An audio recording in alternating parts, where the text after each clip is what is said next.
Hey there, this is Catherine. Welcome to Inktoberfest.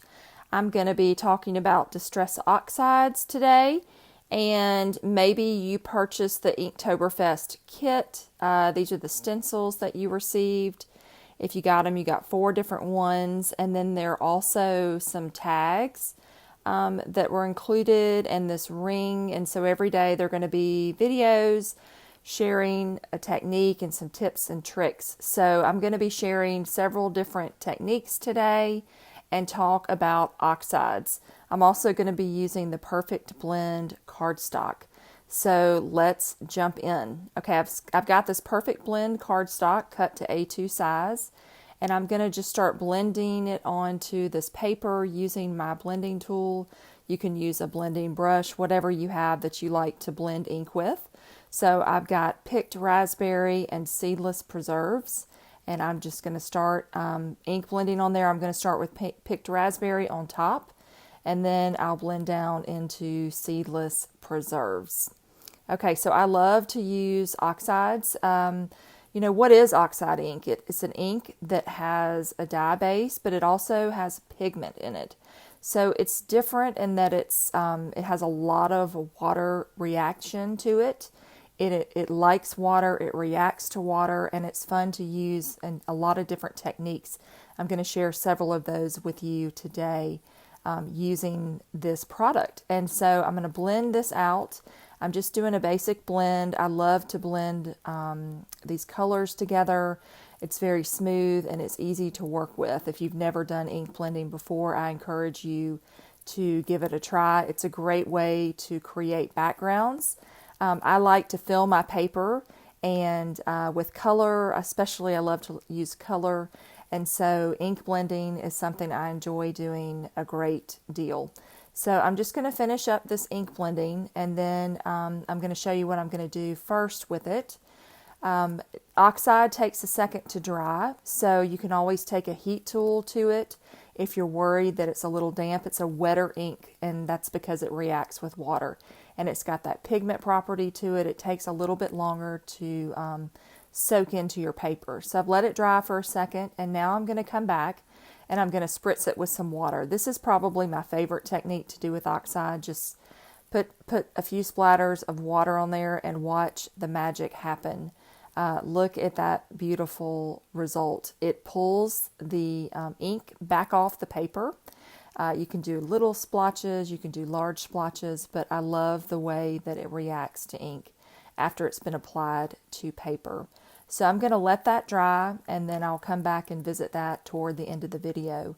The remainder of the video, I'm going to be doing several different techniques like I referenced, and then I'll put some of these things together, but I just have a lot I wanted to share with you today. All right, so I'm going to pull out one of my tags, and I wanted to show you the difference that paper makes. If you use a certain type of paper, oxide kind of reacts differently. You'll see that on the left on that tag, it's not quite as bright. It's bright, but it's a different shade almost, a little bit darker. And you'll see on the Perfect Blend that it's a little bit brighter. And that's just that pigment layering on top of the paper. And so since there's so much white with the cardstock, you're just going to get a brighter color. But I encourage you to try it on different cardstocks. I'll be using it on the Perfect Blend in this video as well as the tags.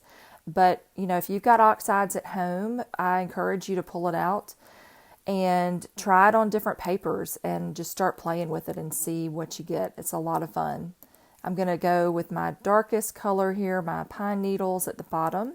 And I'm just going to blend both of these the same because I wanted you to see how they blended on the paper and a little bit of the color difference. So I'm just blending this on here, and then I'll do the same on my Perfect Blend. And I've just got my little tool to help me hold it. Like I mentioned, the ink is wet at times, and it takes a little longer to dry. So you'll want to use something to keep your fingers from going into there because you'll get a little smear.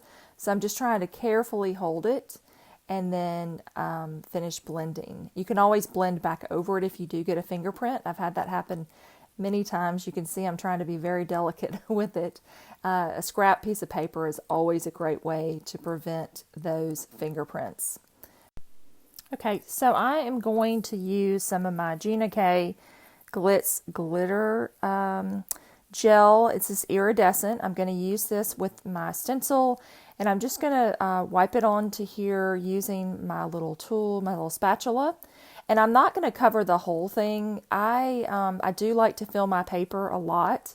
I don't leave a lot of white space, but when I stencil, I tend to leave a little something off. I don't know, I just like kind of the organic feel. So on this one, I'm not putting the whole thing, the whole glitter thing all over the whole card. So I'll let that dry, and then I'm going to work on my tag here. I've got this Flamingos stamp set, the Slimline stamp set, and I am going to just use a little part of it on the tag, the bottom of the tag, on that darkest part. So I'm just kind of moving this around, trying to position it, and I'm going to take it over to my stamp positioner. I'm going to use some archival ink. I am using a permanent ink here because if I choose to do anything else with water, I don't want my image to smear. So a lot of times I like to stamp onto a blended background, and you'll want to use a permanent ink. Archival is great because it is permanent and it won't move. So I'm going to take another one of these stencils to my paper, and I've sprayed a little paper towel, and you'll see that I'm pulling off a little bit of the ink. You can see through there, and you can take as much or as little off as you want. Mine's going to be very subtle, but if you want to take more of the ink off, you're just going to add more water and keep pressing your paper towel on there, and it will pull through and leave a little bit of that pattern behind, that stenciled pattern behind. And then I'm going to put a little heat tool on it to make sure that it's good and dry. But I did mask that off as well with that stencil. It just helps protect your image, I love. And you can also ink blend around it. If I wanted to do a different stencil on there, I could cover up those flamingos with the mask that is included in that set. Okay, so I'll finish that off with some ribbon, and I'm going to move on and do a ink to paper technique where I'm going to use a little piece of acetate. This is from actually the back of that Flamingos set. I'm going to use this acetate and press my ink pads on there, and then I will use my water bottle to add some wetness to it, and you'll see right away that it beads up, and that's why I'm using that acetate. I really wanted you to see what happens when you add that water directly to it. And I'm going to press my Perfect Blend paper into there, kind of smush it around, and you'll see that you get this really cool result. I kind of saw marbling immediately in the result of this, and I am going to take my heat tool to it so it will dry on camera for you. You'll see that as it dries, it becomes a little more opaque. And to me, there's a little bit of that pigment, the whiteness of that pigment that shows through. And I love that. It gives kind of this really cool effect. So that's kind of neat and different. And I'm just using a pen to hold that down so I can get the rest of this ink off. And I'll finish drying that off with my ink tool. And then I'm going to finish that off into a card. So I just encourage you to consider taking your oxides out and just start playing with them. They're just a lot of fun, and it's a fun way to spend time creating backgrounds, and then you can use them to create cards. So I'm going to repeat that same process again with some different colors. I'm sticking with 2 reds and a coral, and you'll see that it is beautiful. So I just took that tag right to the ink, and you get a great result. Now I'm going to wet my tag again. That's something I like about Distress Oxide is you can build up your layers. You can kind of dry it and then come back and add more if you want to. And so if there's a spot that you feel needs more ink, you can always come back and add some more. I love that, like I say, the reactivity of it. And I'm just going to spend a couple of seconds drying that tag off really well. But I did have a lot of ink left at the bottom, so I didn't want to waste it. So I'm going to come back with a little bit more of the abandoned coral and run another tag through there because that ink is just too beautiful to waste. And you'll see that it's a good bit lighter, and but you still get two different outcomes of it. So again, just having fun playing with those inks and with the water. And I'll dry that off again and make sure that it is ready to go. So I don't know if you know, but you can emboss with oxides. So I'm going to ink up this stamp, and I'll take this over to my tag. And I'm loving this green, this bright green. This set is the Wise Men Still Seek Him, which is a very large, beautiful set in the store, 6x8. And I'm going to ink that up really well. You want to make sure you've got really, really good coverage. And then I'm just going to take some clear embossing powder and run that over my image, making sure that it's covered. Now, embossing is probably my all-time favorite technique. I love the reveal of you kind of got this not looking so great image, and then all of a sudden when you put that heat tool to it, after a few minutes you get this beautiful change, and it turns into this glorious image, and you get a raised image, and it's so much fun.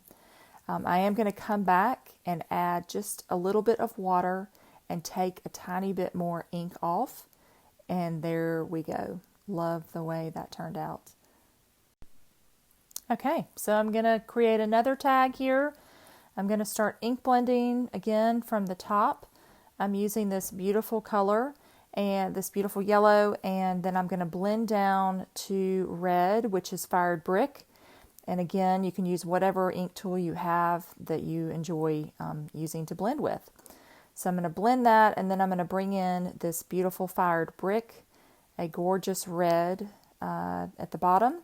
And then I will come back and add a stencil on top. So again, I'm just going to come back with the yellow. I love the way that they blend together so seamlessly, these two colors. It's just, this is one of my favorite blends that I've used in recent time. I'm going to take my heat tool one more time and make sure that it is really dry, because I do want to stencil over it. And so I don't want any ink to run. It doesn't take but a few minutes to get it good and dry. All right, I'm using that beautiful hexagon stencil to create another image on top. I love to stencil on top of blended backgrounds as well. That's another technique that you can use. And if you use a darker color, it really, really pops off the page, and you get that added layer of dimension. So I'm just doing a pretty easy blend on here and letting those colors melt together. And I love the bottom where the red and the purple kind of meet together. Okay, so I'll let that dry, and then I'm going to do one more stencil, but I'm going to do it with Stencil Paste. I just wanted to be sure and show as many techniques as I could using these oxides and the way that they react. So I've got my Stencil Paste. I'm going to mix that up a little bit using that spatula. And I will mention, when you do use a Stencil Paste or that glitter gel I used earlier in my video, you want to clean your stencil right away. It will set up on your stencil and be really, really hard to get off if you don't put water and soap on it.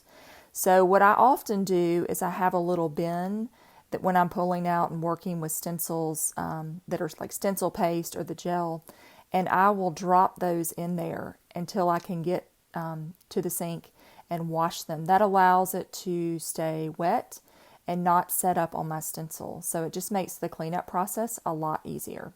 Okay, so I have let this dry. It probably took about an hour to dry, and I'm going to come back and blend in with Salty Ocean and then this violet color at the bottom. And you can just see how it pops off the page, those hexagons. Beautiful. You get this incredible texture without a lot of effort. And here I'm going to bring in that piece of scrap paper to keep my fingers from getting more inky than they already are. Okay, so I'm going to take one more time with my spray bottle. I'm going to spray a little bit more. You can tell that this is my favorite technique in this video. I love to just see what happens when you add that water. And it's kind of like snowflakes. None of them will ever be the same. Every background will be unique because if you're using water, it's going to kind of spray wherever. So I really love the uniqueness of it. Okay, so I've got this beautiful marbled dried background that I'm going to stamp on. I'm using 2 stamp sets for this one. Have a Brutiful Day, Brutiful, which is so cute, and Iced Baby. These are coffee and tea sets, and so I'm gonna stamp this coffee cup in one of my colors, my frayed burlap distressed oxide, and then I will come back and add in the centerpiece. So I love these sets because they have a lot. You can see on that left-hand side, those are just a few of the things you can add to your coffee cup or your teacup, your iced coffee cup, just a lot of fun. So I'm going to use a Salty Ocean, and because I wanted a little bit of contrast with the cup, and I wanted it to be fairly bright to stand out against that beautiful background. So I'm using this adorable heart, and I'm going to stamp that in there. If your ink is a little damp, like I say, a lot of the times it's pigment, it takes a minute to dry. Just take your heat tool to it if you're not sure. That way you don't ever smear it. But it will soak in. It just with pigment, it takes a little bit longer. So just be mindful of that so you don't smear on your projects. I'm going to add the sentiment on here, and then I will put these cards together. All right. So I'm going to recap everything that I finished up. That tag with the flamingos on there, the wise men still seek him stamp, and I used the water on there, taking some off, and then we used the stencil to remove it on that You Are My Sunshine tag. And I just added a basic sentiment to that. This ink blended tag, I added this happy birthday on here. This is from those foilable sentiments, the birthday sentiments that you just run through your laminator or your heat machine, and you put your deco foil on it, and look at these. You get such glorious results. I had so much fun making these one afternoon, and I thought they'd be great to finish off these cards. So I've got that beautiful bouquet, and on this one you can see that Glitz gel is just stunning when it dries. And then I added a kind of rose gold happy birthday to you onto that stencil paste background. And you just, the hexagon is so much fun, and I love all of these stencils that were included in the kit. And then here finally is that ink to paper where I've added the coffee cup with a beautiful blue heart. So I hope you enjoyed this. I hope I gave you some ideas, some thoughts on Distress Oxides that you may not have considered before. But what I would encourage you the most is to pull them out if you have some, or try them out and just spend an afternoon playing with them. Add it to paper, whatever paper you have. The Perfect Blend is great in the shop to do that and very easy to work with. But just have fun. And I hope that you'll tune back in to the other Inktoberfest videos and fill your ring with all of your tags. And thanks so much for watching. Have a great day.